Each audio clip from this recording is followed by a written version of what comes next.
ಬಳ್ಳಾರಿಯಲ್ಲಿ ನಡೆದಂತಹ ವಾಲ್ಮೀಕಿ ಬ್ಯಾನರ್ ವಿಚಾರಕ್ಕೆ ಸಂಬಂಧಪಟ್ಟಂತೆ ಅದರಲ್ಲೂ ಕೂಡ ರಾಜಶೇಖರ್ ಶವ ಸಂಸ್ಕಾರದ ಬಗ್ಗೆ ವಿಜಯೇಂದ್ರ ಇದೀಗ ಅನುಮಾನವನ್ನ ವ್ಯಕ್ತಪಡಿಸ್ತಾ ಇದ್ದಾರೆ. ರಾಜ್ಯದಲ್ಲಿ ಭಯದ ವಾತಾವರಣ ನಿರ್ಮಾಣ ಆಗಿದೆ. ರಾಜಶೇಖರ್ ಶವ ಸಂಸ್ಕಾರದ ಬಗ್ಗೆ ವಿಜಯೇಂದ್ರ ಅನುಮಾನವನ್ನ ವ್ಯಕ್ತಪಡಿಸ್ತಾ ಇದ್ದಾರೆ. ಸಾಕ್ಷಿ ನಾಶ ಮಾಡಿರೋ ಬಗ್ಗೆ ಇದೀಗ ಚರ್ಚೆ ಆಗ್ತಿದೆ. ಬಳ್ಳಾರಿ ಗಲಾಟೆ ಬಗ್ಗೆ ಬಿಜೆಪಿ ರಾಜ್ಯಾಧ್ಯಕ್ಷ ಬಿವೈ ವಿಜಯೇಂದ್ರ ಹೇಳಿಕೆಯನ್ನ ಕೊಟ್ಟಿದ್ದಾರೆ. ಬಳ್ಳಾರಿಯಲ್ಲಿ ಗೂಂಡಾಗಿರಿ ನಡೆದಿದೆ ಇದೀಗ ಹೇಳಿಕೆಯನ್ನ ಕೊಡ್ತಾ ಇರುವಂತದ್ದು. ಬಳ್ಳಾರಿಯಲ್ಲಿ ಕುರಿತಾಗಿ ಹೇಳಿಕೆಯನ್ನ ಕೊಟ್ಟಿದ್ದಾರೆ ರಾಜ್ಯಾಧ್ಯಕ್ಷ ಬಿವೈ ವಿಜಯೇಂದ್ರ. ಹಂತ ಹಂತವಾಗಿ ರಾಜ್ಯದಾದ್ಯಂತ ಹೋರಾಟಗಳು ನಡೆಯಲಿವೆ. ಬೆಂಗಳೂರಿನಲ್ಲಿ ಬಿಜೆಪಿ ರಾಜ್ಯಾಧ್ಯಕ್ಷ ಬಿವೈ ವಿಜಯೇಂದ್ರ ವಾಗ್ದಾಳಿಯನ್ನ ನಡೆಸಿದ್ದಾರೆ.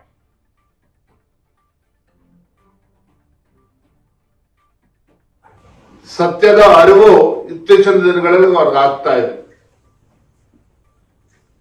ರಾಜ್ಯದಲ್ಲಿ ಇವತ್ತು ವಾತಾವರಣ ಯಾವ ರೀತಿ ದಿನೇ ದಿನೇ ಈ ಸರ್ಕಾರದ ವಿರುದ್ಧ, ರಾಜ್ಯ ಸರ್ಕಾರದ ವಿರುದ್ಧ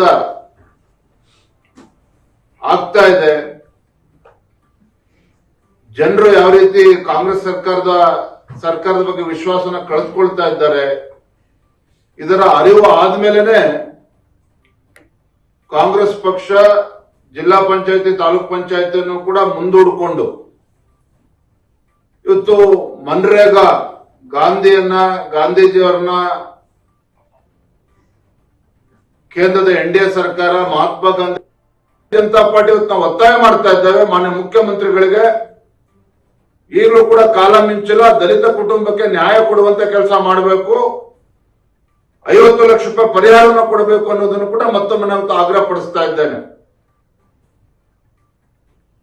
ಮತ್ತೊಂದು ಕಡೆ ನಮ್ಮ ಸುಳ್ಯ ಕ್ಷೇತ್ರದ ಶಾಸಕಿ ಭಾಗೀರಥಿ ಮರಳಯ್ಯ, ಒಬ್ಬ ದಲಿತ ಹೆಣ್ಮಗಳು, ದಲಿತ ಶಾಸಕಿ,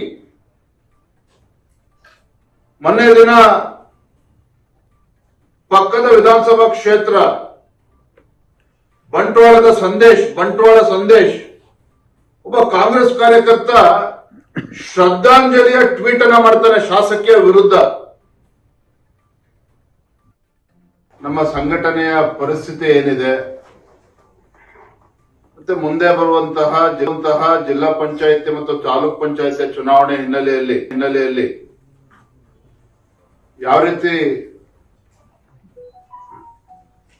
ಪಕ್ಷವನ್ನ ಸದೃಢವಾಗಿ ಮುಂದೆ ತೆಗೆದುಕೊಂಡು ಹೋಗ್ಬೇಕು, ಮತ್ತೆ ವಿಶೇಷವಾಗಿ 2 ವಿಚಾರಗಳಿಗೆ ಹೆಚ್ಚು ಒತ್ತನ್ನು ನಾವು ನೀಡುತ್ತಾ ಇದ್ದೇವೆ. ಒಂದು SIR, ಸ್ಪೆಷಲ್ ಇಂಟೆನ್ಸಿವ್ ರಿವಿಷನ್, ಮತದಾರರ ಪಟ್ಟಿಯ ಪರಿಷ್ಕರಣೆ. ಕೇಂದ್ರ ಚುನಾವಣಾ ಆಯೋಗ ತೆಗೆದುಕೊಂಡಿರ್ತಕ್ಕಂಥ ಈ ನಿರ್ಣಯ